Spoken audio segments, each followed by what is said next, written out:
E aí, trader, tá com medo? Você acha que essa queda nas bolsas é só uma correção ou a bolsa foi pro vinagre mesmo? Nesse vídeo eu vou estar compartilhando com vocês um pouco da minha leitura. Estou gravando esse vídeo agora no dia 6/4/2025, às 22 horas, para poder passar um pouco da minha visão para a galera que nos acompanha e fazer uma leitura gráfica aqui com vocês e mostrar o que eu espero para os próximos dias, beleza? Primeira coisa que eu gostaria de passar com vocês é que hoje nós tivemos a abertura do mercado, aqui o Nasdaq, os mercados futuros bem conturbados, né? As aberturas. Nós tivemos Circuit Break no Japão. A CME já lançou a nota explicando ali para os investidores as regras do Circuit Break.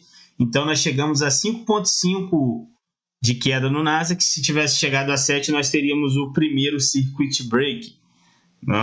A bolsa começou a dar uma leve recuperada agora, estamos nesse exato momento com 3,4 de queda. Então, estamos em leve recuperação e vou passar uma visão para vocês gráfica e explicar o real motivo dessa queda, que muitos já sabem que é o tarifaço do Trump, mas não sabem o porquê.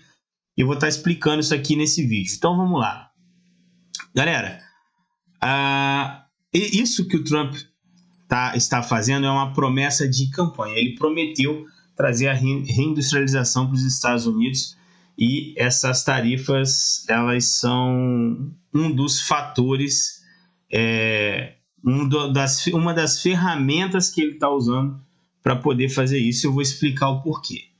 Aqui nós temos os Estados Unidos, certo?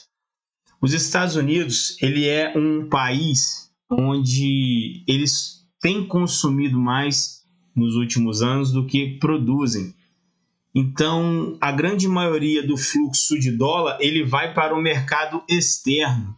Ele não fica no mercado interno. E o Trump quer fazer o quê? Que esses dólares circulem dentro da economia americana, não que ele vá para outros países, certo? E esses países que exportam para os Estados Unidos, que agora estão tarifados, né? É justamente para que o americano consuma mais produto interno e isso estimule a economia, esses dólares fiquem ali. Então, quando os Estados Unidos compravam desses países, como Canadá, Rússia, China, Brasil, Índia, ele jogava os dólares para esses países. E esses países, eles são superavitários em dólar. Então, esses países ficavam com o cofre guardado, esse dinheiro cheio de dólar. E o que esses países fazem com essa grana? Eles financiam a dívida americana. Por exemplo, quando os Estados Unidos, o Tesouro, lança algum título, eles vão lá, compram. Boa parte desse dinheiro aqui vai para financiamento de título e aplicações na Bolsa. Então, quando a gente tem um fluxo, se não me engano, 30% do fluxo do mercado americano é um fluxo estrangeiro. Então, quando você tem algumas tarifas que possam sufocar o superávit desses países que faziam caixa e são superavitários em dólar, você está sufocando a aplicação desses países na própria economia americana. Então, é um preço que o Trump está disposto a pagar. É basicamente uma queda de braço e vamos ver quem geme primeiro, se vai ser os Estados Unidos ou os outros países. A ideia do Trump, como bom negociador, é forçar a barra com esses países até que alguém peça pinico e vai à mesa de negociação. E quem pede pinico já chega na mesa chorando. Então é muito mais fácil do Trump negociar com alguém que está sufocado e impor suas condições e fazer bons negócios, digamos assim. Então, essa questão dessas tarifas, ela vai impactar justamente como já está impactando nas bolsas, porque enxergando isso, por exemplo, o europeu tirou todo o seu, praticamente, ele tirou muita grana do mercado americano, porque vejam só, olha o rally que nós tivemos no euro, prestem bem atenção, durante o mês passado. Vou colocar aqui o gráfico mensal, tá? Olha só. Então, foi um rally praticamente de quase 10%. Então, quando os europeus começam a vender bolsa e repatriar o seu dinheiro, isso obviamente vai trazer um fluxo para a moeda. Então, essa alta aí é um forte sinal de que os europeus meteram o pé da bolsa americana. E isso ainda acaba embalando toda essa queda aqui do Nasdaq que nós temos. Então, esse é um motivo, eu dei uma explicação aqui, tentei elucidar ao máximo de uma forma simples, sem entrar em tantos detalhes, porque isso aqui vai para muito longe ainda.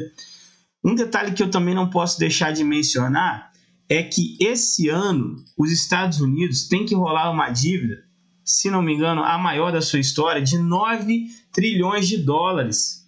9 trilhões de dólares. E são esses países aí, por exemplo, como a China, que é superavitária em dólar, que financiam essa dívida americana, compram esses títulos do Tesouro. Sendo que se você está sufocando esses países que, teoricamente, na prática e na verdade, né, eles exportavam para os Estados Unidos, recebiam esses dólares voltavam para a economia americana em forma de investimento, tanto de compra de dívida do Tesouro, tanto quanto para aplicação em bolsa, esse fluxo vai diminuir.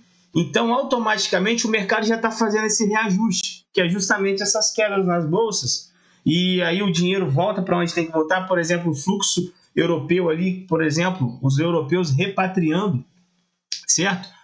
Então, imagine um cenário em que o Tesouro americano precisa se financiar para poder rolar essa dívida, num cenário do que o Trump está querendo que os juros venham cada vez mais baixo, né? Então, ele está esperando o Fed tem aí mais alguns cortes para fazer. Então, nós estamos num cenário em que os juros estão caindo, você está sufocando quem empresta dinheiro, quem compra a tua dívida. Então, quem que vai comprar essa dívida americana a juros baratos aí? E você está sufocando quem tem a capacidade de fazer isso. Então, como que vai ser rolada essa dívida? O Fed vai fazer isso? Tá, de certa forma, até no primeiro momento eu acredito que o Fed aguente, mas ele não vai conseguir fazer isso tudo, na minha opinião. Aí já é, como eu falei, vai entrar num outro assunto mais extenso, e cada vez a coisa vai ficando um pouco mais complexa. Mas se vocês estão entendendo o grande sentimento que está por trás disso, e se a gente chegar nesse ponto em que teremos dificuldade de financiamento do Tesouro, como que ele vai fazer para se financiar, eu não sei, as coisas vão ficar cada vez piores. E é isso que eu acredito que pode gerar um fluxo terrível de vendas, só se chegar nesse ponto. Esse, para mim, seria o ponto extremo, tá? Então, eu diria que agora nós só estamos no início. E talvez o mercado pode estar fazendo apenas um teste inicial no que já está todo mundo borrando as calças. E eu vou explicar se isso pode ser ou não, e a gente vai ter que acompanhar. Agora eu vou passar alguns detalhes aqui do gráfico. E se eu lembrar de mais algum detalhe aqui em específico, porque não tem perguntas, geralmente quando a gente está ao vivo, eu estou fazendo isso aqui gravado, porque até eu programar a live ali ia demorar um pouco, eu quis trazer isso aqui full time para deixar aqui no YouTube.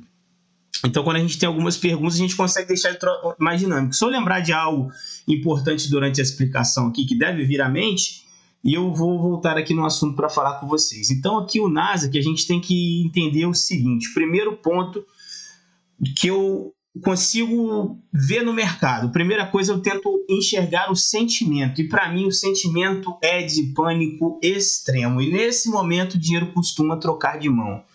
Primeiro ponto é, analisando graficamente, nós estamos no extremo de um fractal. Então o fractal do mensal ainda é de alta. E esse aqui é o fundo, esse é o topo e aqui é a liquidez. Não vou entrar em detalhe técnico. Vocês já estão cansados de ver eu fazer esse tipo de análise. E quem é aluno aí também já vai entender, mas só preste atenção no contexto onde eu quero chegar. Isso aqui é muito sentimento, então a gente capturou esse fundão aqui de liquidez. Estamos em extremo pânico. Isso aqui para o mercado é um topo anterior de um suporte muito forte, mas na verdade para mim a região de demanda é essa. Não era essa daqui, do qual o mercado, muita gente já identificou que foi rompida. Perdeu, ó, por exemplo. Perdeu o topo anterior, já tinha testado aqui, agora perdeu venda. Então, assim, não estou dizendo que não seja, tá? Mas eu estou de olho nesse ponto aqui. Se perder, é vinagre, para mim, tá? Aí, só Jesus na causa. Mas eu acredito que nós vamos ter outros pontos mais sensíveis a observar.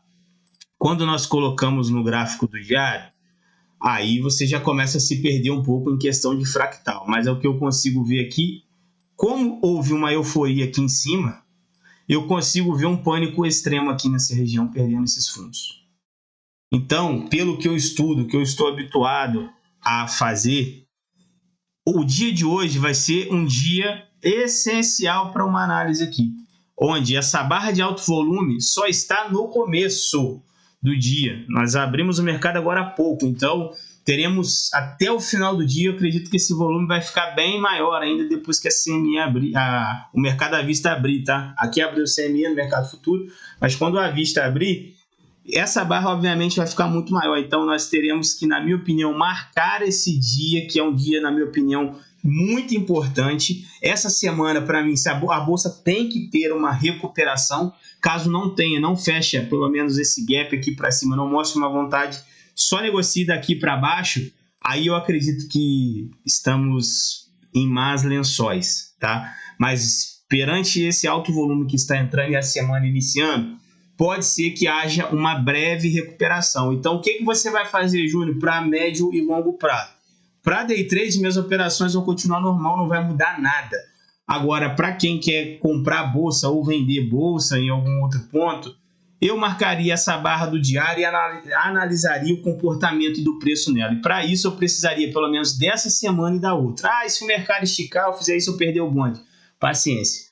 Mas o que eu esperaria aqui, eu quero ver do dia de hoje, o que o mercado, se ele fecha para baixo aqui, se ele fecha para cima, qual o comportamento que ele vai ter em relação a esse cara que está aqui, ó. Porque quando eu tenho esse volume aqui num momento de extremo pânico, pelo que a gente sempre vem falando e ensinando aqui, e que nós temos o nosso operacional baseado em Wyckoff, o dinheiro pode estar trocando de mão. Ou simplesmente alguém estopou, ninguém teve tanto interesse assim, ou quem absorveu, simplesmente pode ficar preso, o mercado continuar caindo, entrar em um pânico geral. Só que essa queda, na minha opinião, muita gente se preparou, tem muita gente vendido. Ela não foi uma queda, foi uma queda, na minha opinião, óbvia. Então, isso que deixa ainda mais com o pé atrás, sabe? Então, é muito mais até sentimental. O mercado fez esse forte movimento agressivo desde semana passada até agora. Então, a gente vai ter que observar. Outro ponto interessante aqui pode ser que esse ABCzão aqui, ó, movimento corretivo, capturando liquidez, possa ser um movimento de captura de liquidez. Mas para isso a gente vai precisar o quê? Ver a ação do preço para os próximos dias. Até então tá tudo no escuro. Estou passando para vocês o que eu vou estar observando para os próximos dias, beleza? Agora, a gente tem que ficar muito atento nessa questão das tarifas, porque como eu havia mencionado lá, o PIB americano ele vem positivo aí, né? Se eu não me engano, o último veio, acho que veio 2,5, 3, se não me lembro, não tenho aqui os dados de cabeça, depois você pode olhar lá no Invest. Mas o cálculo que foi feito para poder ver quanto que os Estados Unidos gastou para chegar nesse PIB foi o seguinte: basicamente, ele gastou $2 para fazer $1. Ou seja, ele se endividou em 2 para fazer 1 de crescimento. Ou seja, vira um saldo negativo, certo? Então, torna-se algo insustentável. O Chicago PMI ele já está trabalhando abaixo de 50, já tem praticamente 1 ano e meio ou 2 anos, se não me engano. Então, o setor industrial já está praticamente parado. E em níveis de recessão, podemos dizer assim. E o que fez esse PIB, na minha opinião, positivo foi crédito e consumo. Então, como eu mencionei na conta que foi feita por economistas, foi que os Estados Unidos se endividou em $2 para poder produzir 1 de crescimento. Como eu mencionei, insustentável. Então, tem sim, na minha opinião, uma bomba relógio rolando aí, só que o mercado tem um time, e eu não sei se o time vai ser esse, vamos ter que observar essa semana, mas façam o que eu falei, marquem o dia de hoje, que é um dia muito importante para podermos entender, pelo menos em questões do gráfico, o que esse preço vai querer fazer para os próximos dias, beleza? Trabalhar aqui para cima, para nós, eu acredito que podemos ter um respiro, um momento de correção, o mercado não acalmado. Agora, se essa semana for uma semana que fechar daqui para baixo e fechar com corpo de vela, provavelmente pode querer arrancar até mesmo esse fundo. Então vamos observar sem pânico, com cautela, tranquilidade, e tentem não se envolver emocionalmente por Instagram, tudo quanto é coisa que a gente vai ler, tudo quanto é merda de ruim vai vir agora. É nesse momento aí. É que nem o ouro, quando o ouro tá nesse topão aí, o Elon Musk falou que ia abrir lá os cofres mesmo para poder ver se tinha isso tudo de ouro lá mesmo, se ainda existe esse estoque de ouro, para poder ter um certo lastro na quantidade de moeda. Ele falou que ia fazer isso ao vivo e tudo mais, mas ele falou isso com o ouro aqui no topo, né? Então já dá para ficar ligado que os caras não são bobos. Então, obviamente, os caras querem fazer ainda mais pressão de compra para empurrar esse preço para cima. Por exemplo, se ele abre lá e não tem a quantidade de ouro que dizem que tem, obviamente, se tem menos ouro do que o esperado, o mercado vai precificar esse preço do ouro ainda mais para cima. Então, os caras estão tentando empurrar isso ainda mais para cima. Talvez seja para ter liquidez para vender, sei lá. Não tenho a mínima ideia do que eles pretendem, mas essa jogadinha dele aí é uma jogadinha manjada. É só bobo que vai cair nesse conto da carochinha aí. Mas enfim, era essa a visão que eu tinha para passar para vocês. É uma visão completamente informal, é a minha leitura, a minha opinião, deixando isso bem claro aqui. E eu posso voltar aqui nos próximos dias para poder estar explicando mais pontos importantes, possíveis atualizações sobre o mercado, beleza? Mas é isso aí, fiquem tranquilos. E se quiserem aí, tá, estarem conosco na nossa sala ao vivo, pode entrar no nosso grupo do WhatsApp ali você vai conseguir obter todas as informações necessárias, beleza? Fiquem com Deus aí, forte abraço, boa semana a todos, valeu! Ó, não esquece de fortalecer com o like não, pô.